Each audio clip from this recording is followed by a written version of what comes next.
Everything Old is New Again. That's it's not Peter Allen. It's a Peter Allen song, but that is from The Boy from Oz with a sung by, you might have heard of this guy, Hugh Jackman. He's having some success on Broadway now as we speak. And so I thought I would play that as a way to welcome the guest on my program here on Dave's Gone By. It's another radio broadcaster. We were having a wonderful time with Pete Fornatel earlier in the show from WFUV Radio. Now we have someone who is on WBAI FM in New York, and he's been doing his program called Everything Old is New Again, dedicated to classic songs, the American Songbook, also theater music. So I want to ask him about his show and his life, and also the big benefit that he'll be doing for WBAI Radio in, it's next week.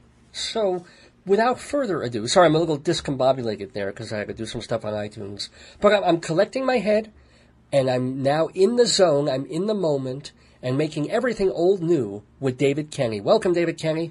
Well, thank you for the welcome. It's so good to hear your voice. You know, you have such a great radio voice. I love listening to you. It's really quite wonderful. Oh, my gosh. Well, thank you so much. My goodness. And that always sounds so much better when one radio person compliments another, because they know. Yeah, I mean, of course he's blowing smoke up my tush, but I don't care. Not at all. Not at all. And what a great segment. And I forgot what a great arrangement that song had on the show The Boy from Oz. It's just wonderful. Have you seen the Hugh Jackman show, the biggest thing in New York at the moment? No. I would love to. Well, let's go back to the beginning. How long have you been doing Everything Old is New Again on WBAI Radio? Since June of 1979. 70?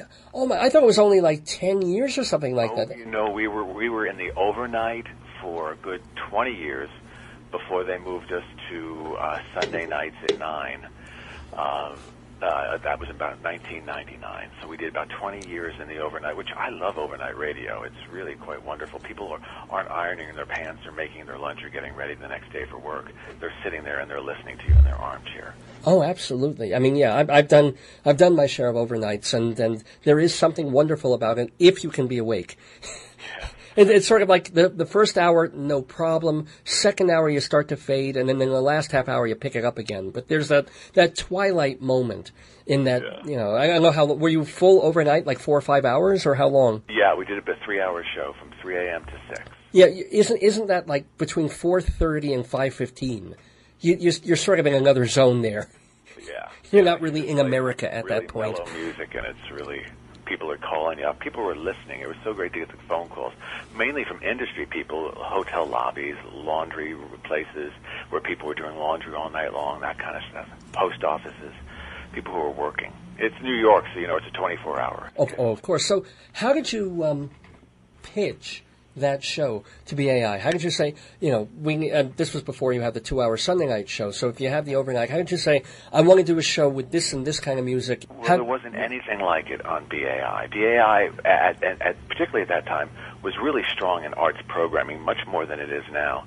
But at that time, they had lots of wonderful classical music programs, jazz programs, but they didn't have anything that really celebrated the Great American Songbook as it became to know, probably in the 1980s. People began to use that phrase. Mm-hmm. But there was nothing like that celebrated the music of Frank Sinatra and Judy Garland. And back then I was really into music from the 40s and the 20s and the 30s and so forth. It wasn't until probably the mid-80s when I met Kurt Davis of the New York Post that I began to incorporate more contemporary cabaret songs that were being written, and the ever-evolving Great American Songbook continues. Well, absolutely. I mean, one of the ways that I rediscovered your program, because I've listened to it on and off over the years, was, because you, like me, you send out a weekly mailer to let people know what's going to be on your show. And I saw that you were doing a tribute to Nina Simone, who is one of my favorites. Well, Nina Simone, come on. She's unbelievable. So on that same show, you mentioned that you were also doing a tribute to the late Eva Cassidy. And I was like, who is that? Never, and I know Judy Collins, and I'm not that I met her, I'm saying the music of everyone from Judy Collins to Joni Mitchell to Nancy Lamotte to all the people who are somewhat in the same Vane and Stanley Denny and Fairport Convention. So how did I miss Eva Cassidy? So, all right, let me check it out. And you played Who Knows Where the Time Goes, her version. Oh, okay, sure. And I was like, oh my God, who was this? And I went and, grabbed all her albums from the library and started really listening up on her stuff. And not some of it is too slick for my taste, but I thank you for... Well, I love hearing that.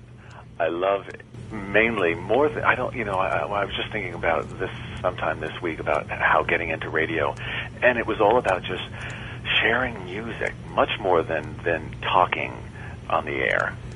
I was just more comfortable with just spinning music, and the talking just had to come with it, of course. Well, yeah. You want to share the information about the song more than anything else. Well, did you grow up like I did, playing DJ with your record player? You had the 45s and you put them on and you talk a little and then you play more and more. Did you do that? Yes, I did. And it's interesting. I used to do that, and with a completely different sound of music, more of the music of James Taylor and Judy Collins and Carly Simon, and the pop and the folk sound of the late 60s, early 70s, when I would listen to Pete Fornatale. Oh, my gosh, yeah. I remember listening to Pete Fornatale on WNEW when he was in the late 60s, early 70s, following all those great guys of radio like Jonathan Schwartz and Scott Muni and Dave Herman. I don't know if you remember those names or not, but they were rock and roll, and it was incredible, and I loved listening to them, and I learned my craft from listening to them. But your niche, you discovered the one is like, hey, we need a show, because at that point especially there was tons of rock and roll on New York radio, but to find that little niche program of, hey, where is the Great American Songbook? Where are the Rosemary Clooneys and the Tony Bennetts and the Sinatras? Unless you put on, kind of a barbershop quartet, the kinds of stations you would put on in the barbershop and here there. Not WHLI. What was another one? Well, NEWAM. NEWAM, and then it evolved to WQEW, but there was also WHLI, you're right, and there was another one in Long Island, I remember, that survived. WOR did it for a while, WPAT, stations in the area. And it's also the other thing about it was it evolved from a radio show that I had in college called The Great Entertainer, in which I would take one particular entertainer and that would cover the entire 2 hours of just their music, giving a lot of biographical information. But when I knew I came to New York, I knew that would be just too much work when not in college anymore. And I wanted to be able to play more music than just the one particular person you spotlight on. I like to introduce other things in between. So there's a lot of different segments on my show, which we take one song and we listen to 4 different renditions of that song throughout the 2-hour period. Which I think is a wonderful idea. I want to do that too. I stole segues from Pete Fornatale. I'm going to steal that different versions things from you at some point. Sorry. Well, you know what Liza Minnelli said? Liza Minnelli says, I always steal from the best. So I've been stealing things from people too. Certainly my ideas are not original. They've been around since radio began way back when. Hey, you mentioned college and college radio. Where did you go to college? What was your station? Emerson College in Boston. Cool. WERS. Yeah, I love that station. It's still going strong. Still going. Oh, that's wonderful. I'd love to hear that. And you're now on, of course, WBAI, which is... Have you done any commercial radio station stuff, or did you go right from Emerson to BAI, or what was the path? Right to BAI. It's always been non-commercial, which I'm spoiled because I don't have to worry about selling anything. Right. Well, you have to do well, not that it's a bad thing, but you do have to do pledge drives, I'm sure, and all of that, but still, what? Oh, Dave. What? Dave, why did you mention that? Well, don't you? That is so depressing. Yes, we do. I forgot about fundraising. Yeah. I hate it. I hate it. I know. It's just so hard, to stand there begging for money. But, people, the audiences are really strong, and they really, particularly, are drawn to this sound of music. And I think the energy, particularly during that show, I have the highest fulfillment rate of all shows on BAI. As far as those who get pledges, I may not make millions of dollars like some of the other shows, like Gary Knoll or Hugh Hamilton, who have these 5-day stretches. But once a week, we make about $2,000 or $3,000 during our drive, and all that money comes in. It's just not blown up. And you're also now doing next weekend, the 18th, which would be next Sunday. Aren't you doing a live benefit thing for the radio station? Yeah, I'm very excited about it because every year I produce a holiday show at the studio, but this time I decided to do a live broadcast from the Metropolitan Room, which is at on 22nd Street in Manhattan. And we've got a great cast of people. Such as? Melissa Errico, who's just released a brand new CD. Melissa Errico will be there. And we also have Robert Cuccioli, who's doing Jacques Brel in New York now.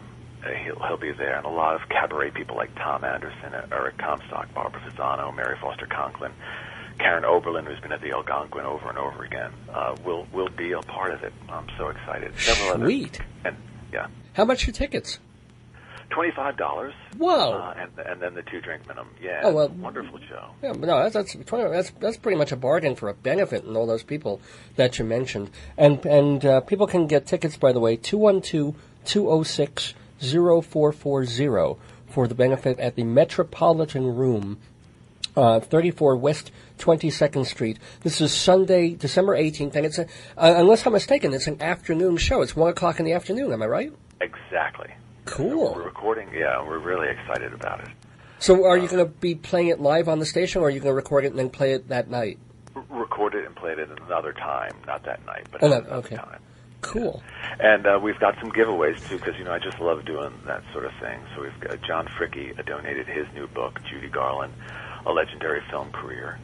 And Michael Feinstein gave us some CDs, and James Gavin will be there giving us a copy of his book on Chet Baker. Ooh. So it's going to be a nice group of people who just come in to see the show. Now, here's a question. Chat later. Yes, no, I'm sorry, and I'm sorry to go far afield, and I don't mean this question to be offensive in any way, but there's a setup for a question, isn't it? Now I'm scared. I'm only asking it because it also came up this week, and I forget under what other context, but there's the thing of what is it, and also because I was talking about Elliot Tiber earlier in the show, but what is it about Judy Garland that ... resonates with a certain segment of the population?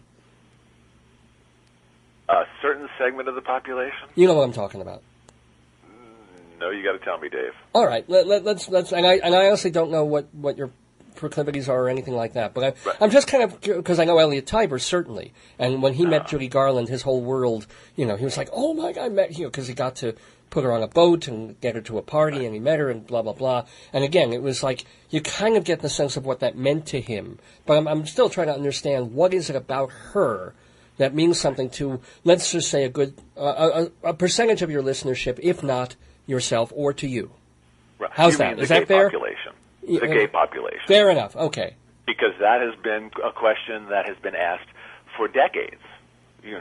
People have said, and Liza, I think, gives the greatest answer. And her answer to that question is, they have good taste. Oh, well, okay, yeah, but okay, that is the diva thing. If you really go into it historically, there was a period of time, and it still exists, of course, today, that the gay population was oppressed and forced into the closet and suffered a great deal. And I think Garland wore her tragedies on her sleeve, and people could relate to those tragedies. But she also laughed through a lot of them. And I think a lot of the gay population at that time, while they were being oppressed and repressed, they laughed through a lot of their stuff, and they survived it. So I think that they sort of related to her on that level, the hard times and being able to laugh through their difficulties.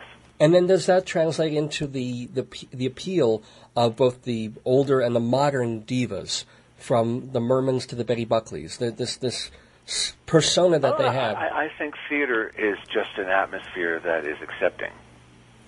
So people are turned on to that sound of music. And, you also wonder that, it's sort of like a snowball effect, I think. I think just the Great American Songbook in general, to anyone, whether gay or straight, who listens to someone, immediately you hear that person sing, and then you want to hear more people sing these songs. And it snowballed. That's what happened with me. I mean, I got turned on to theater music, and then someone else turned me on to big band, and I heard Sinatra. And then hearing Sinatra, you want to hear Bennett, you want to hear Clooney, and you want to hear Nat Cole, and it just snowballs. And then you remember as a little kid seeing Judy Garland and sing Over the Rainbow, and then you also, it snowballs, and you want to hear other singers of the day. And can I ask, who are the singers of today, if there are? I mean, obviously you mentioned very, very talented people who are going to be at your benefit and the people that you play on your radio show, but are there people who have that specialness, that whatever it is, that could put them in the tiers of a Tony Bennett, a Frank Sinatra, a Dean Martin, a Rosie Clooney, a Garland? Or is there something that they're great, but they're just not, there's something missing? Well, it's not, I don't think it's you can say something's missing, but they're not given the opportunity that Garland and Sinatra and Bennett had. They had, Garland and Sinatra and Bennett had the benefit of performing in front of a live audience and learning through vaudeville or the big band stages or the concert stages or the small clubs. And a lot of the people that are at the benefit, by the way, I see these guys perform. They know how to handle an audience, and they have that little something extra, the ability to hold an audience by just singing with a piano, which Garland could do and Bennett could do and Sinatra could do and all the greats. Right. Rosemary Clooney, when she was in cabaret in the 90s singing at Rainbow and Stars, she could just hold a room, but she learned how to do that. Barbara Cook also, those kind of people, yeah. Exactly. A lot of people today don't have that, a lot of times they're just thrown into a studio. But Bublé's great. Peter Sincotti came along, and he's got some great things, and David Campbell, some young talent. Do you have much use for the American Idol winner type and Star Search sort of folks who come out of that? Because sometimes they're doing the Great American Songbook stuff, Exactly, yeah. And, I began watching it very late, probably about into its 7th year. And I mainly got most of my information about it through Stephen Holden's comments in his reviews. And they were about how the talent is screechy and so forth. It's a lot of flash and not a lot of depth.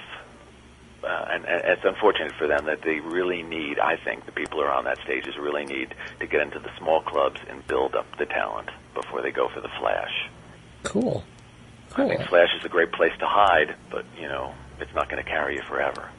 Very, very. You sound like Roy Sander there for a moment, a cabaret critic I've known for many, many years. I learned a lot from Roy Sander. Everybody has, yeah. How's he doing, by the way? I haven't been in touch for many years, but I think he's still doing what he does. Is he? Yeah, he does. I sat with Roy Sander on part of the Metro Star Challenge this summer. Ooh. And I was a guest judge, and he was a permanent judge. He was there every week with Sherry Eager and Rob Lester. Okay, well, I certainly know Sherry very well. I don't know Rob Lester, though. And Roy is just doing great. Oh, wonderful. Actually, the winner of the Metro Challenge will be at our benefit next week. She's singing a couple songs as well, Marissa Mulder. Marissa Mulder. We're glad to have her. So I get a chance to bring in some people who I've known for decades performing, and then this new talent comes along, and I'm excited to introduce her. Now, we're talking with David Kenney of, I'm so used to calling myself Dave that everybody else becomes Dave. He is, of course, the host of Everything Old is New Again on WBAI Radio in New York every Sunday night from 9 until 11 p.m. New York time. Let me ask, since you're on BAI, which is and remains a non-commercial station, and since any fundraising that you do, any penny that comes in for the show goes to the station rather than you, what's your day job? Well, party planning. Oh. Been doing party planning for a while and catering. Yeah. You cook? No. Organizing events. Nice. So what are some of the big events that you do? Have you weddings, bar mitzvahs, various things like that. Small little in-home parties. A lot of holiday parties right now. Of course, so yeah. We're going into people's homes and sending in a wait staff and sending in a caterer with food. I don't work particularly with any particular caterer. I hire caterers based on the events and so forth and so on. Nice. And I guess on a Sunday night, people aren't really doing much other than watching TV or football, so that's a quiet night that you can go and do your show. Whereas a Saturday night, you couldn't possibly do your radio show live because it would be cutting in. I love doing radio live. Yeah.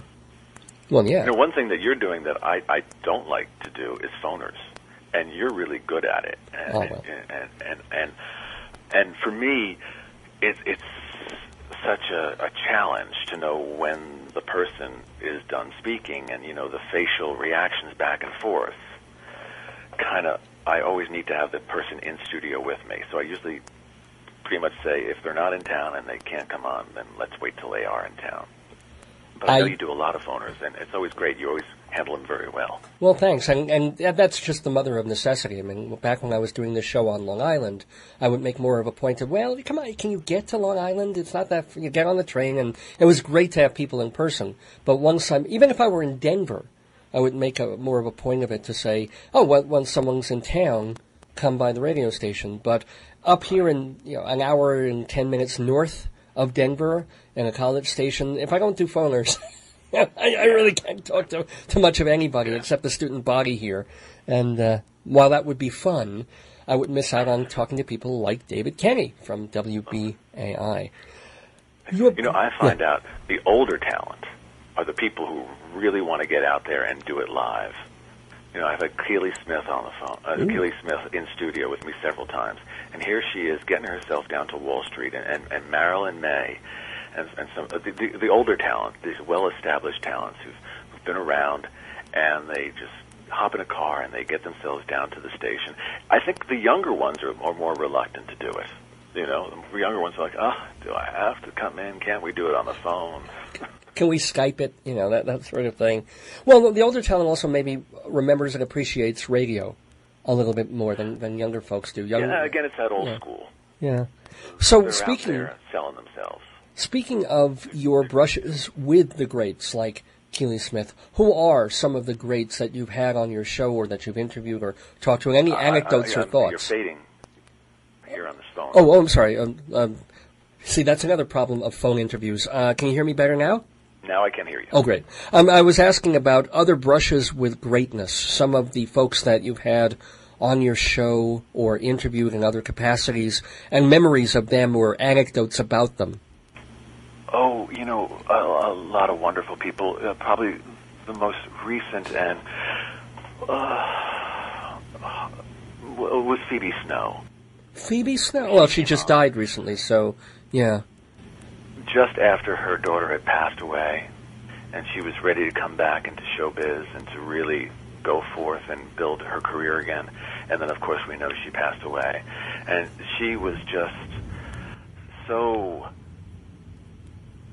honest, so direct, so easy to be with, and still very, very compassionate. You can just imagine how difficult her life was for so many years, caring for her daughter, and how she just wanted her daughter to be with her at all times, to stop her career, to just take care of her daughter.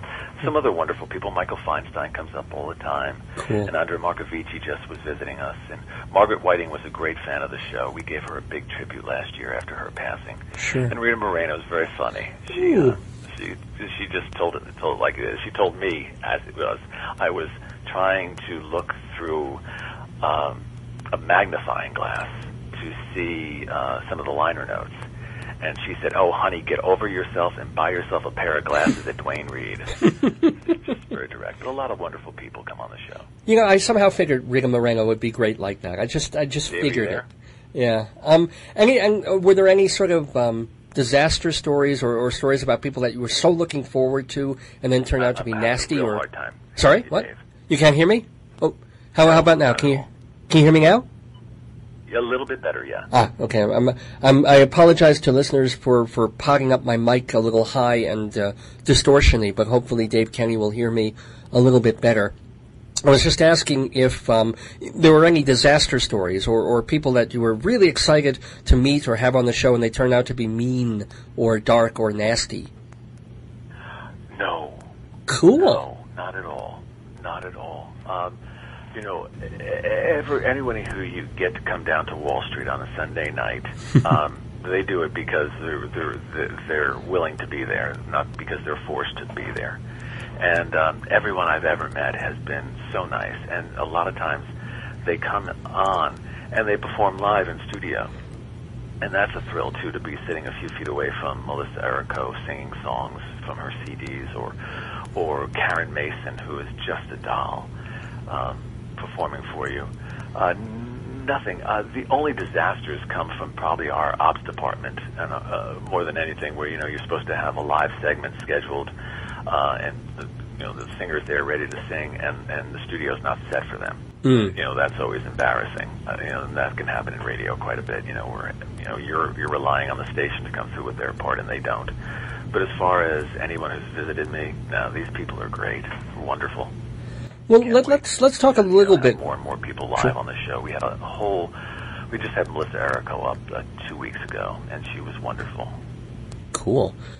Let me ask, though, about BAI, because it's a station with a tremendous amount of history, some of it amazing, some of it not so much, and you've been there for 30-odd years, and it's been going through some tough times over the past few years especially. I imagine you stay out of the politics of all of that, but still, how has it been trying to navigate a station that's been really on a very rocky road for a while?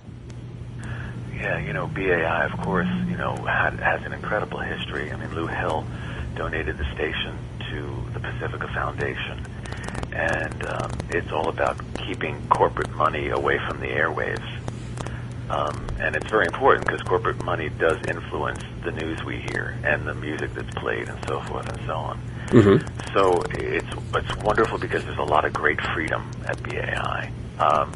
But because of that, finances are always a struggle, and people come in with their political agendas. And I mentioned earlier in 1979 that the station had a really strong arts history, and somewhere in the 80s and through the 90s, we lost that. And only recently, in the past 2 to 3 years, are they starting to rebuild their relationships with the arts community, because they were really focusing on politics, I think much more than they should have, because on my show, as you say, I stay out of the politics. I do on purpose, because I believe it's a time for people to breathe. We fight for bread, but we fight for roses, too. And I'd like to think of my show as the roses, and other shows that are more politically based as the bread. Right. I know David Rothenberg does a show that balances the two. Sorry? Engaging with the arts community more and more. Well, that's good. It'll be easier for me as well, as more and more people become aware that BAI is now welcoming the arts community back. Well, that's good. Do they have a what do you call it? A station or a program director? Because they were going through all sorts of. We have an interim program director, and we've had him for about a year and a half. And I think sometime in 2012 they will be hiring a permanent program director. Cool. We just had a new station manager who's probably been there about 2 years at this point. He's really wonderful. Oh, good. And he'll be at the broadcast as well. The benefit show next week as well, introducing the show. And his name is? Who is that? Bertold. Okay. Bremers. Bertold Bremers will be, along with David Kenney and everyone listening to this program, well, in New York anyway, at the Metropolitan Room on Sunday, December 18th, 1 o'clock in the afternoon, for the big WBAI benefit show with David Kenney hosting people like, Melissa Errico will be there? Was one of them? Melissa Errico and Robert Cuccioli will be there. John Bucchino is going to be there, and he's going to perform the song Grateful, which is, I don't know if you're aware of that song, but it is a treasure. Mm.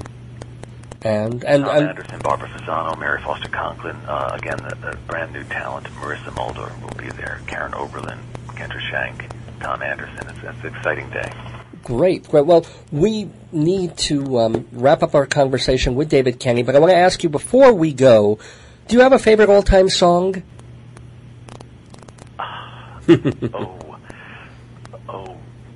about 500. That's okay. That's all right. Do you want to hear all of them? Well, you can pick like 4 or 5. I don't know if I have them to play. I'm just asking. But Someone to Watch Over Me. Don't Ever Leave Me. I'm Old-Fashioned. Come In From the Rain is a favorite of mine, and that's written in 1970. Come In From the Rain. And Grateful. Grateful will always be at the top of my list. I don't know. I'm trying to find one of these on, let's see. I must have someone to watch over me on the computer here. Let's see. Oh, boy. So you have everything on the computer there. Well, I wish I had a lot more on the computer. Push it up. I'm sorry, what? With a button and all that stuff. Yeah, it's digital. LPs and 78s. Do you really play 78s? You really play 78s? Oh yeah. It's not as easy to do it as I used to do it 20 years ago. But yeah, we still do some. People still send me stuff. Listeners will send me things. They say, Dave, I don't have room for my apartment, or I'm moving out of my apartment to someplace else. Older people who are retiring and moving into homes and stuff will send me 78s. I've got some wonderful original 78 box 78s from Hildegard. Oh my gosh! Wonderful to have. Well, that's great, and again, that's the kind of show that you can only usually get on a college station or an independent place like WBAI. And I should mention, first of all, what's the numbers on BAI? I should have looked this up. The station is broadcast at 99.5, but we also stream our audio, as you do, at WBAI.org. And if they go to the website at any time, they can listen to the archives. And music shows are archived for 14 days. Cool. So you have to, within the last 2 weeks, if you miss a show... And then I have my website as well, and they have access to listening to archives there as well, which is oldisnew.org. Oldisnew.org. That's David Kenney's website. So, check him out tomorrow night on the air. You can do it on the internet, or if you're in New York, certainly 99.5 WBAI FM. And, of course, if you're in New York next weekend, next Sunday afternoon, the 18th, go to the Metropolitan Room. It's only $25 plus a 2-drink minimum, and it supports the radio station. 212-206-0440 is the number for tickets and information to the BAI benefit. 212-206-0440. Well, David Kenney, it is noon here, which means we have to get on with other aspects of this program, but I want to thank you so much for being in the neighborhood, sharing your taste, sharing your music, and sharing your life and your show. Dave, you're fading, but I want to thank you very much. I had such a great time being on the air with you. Likewise, man. Thanks so much. Bye-bye now. Bye-bye.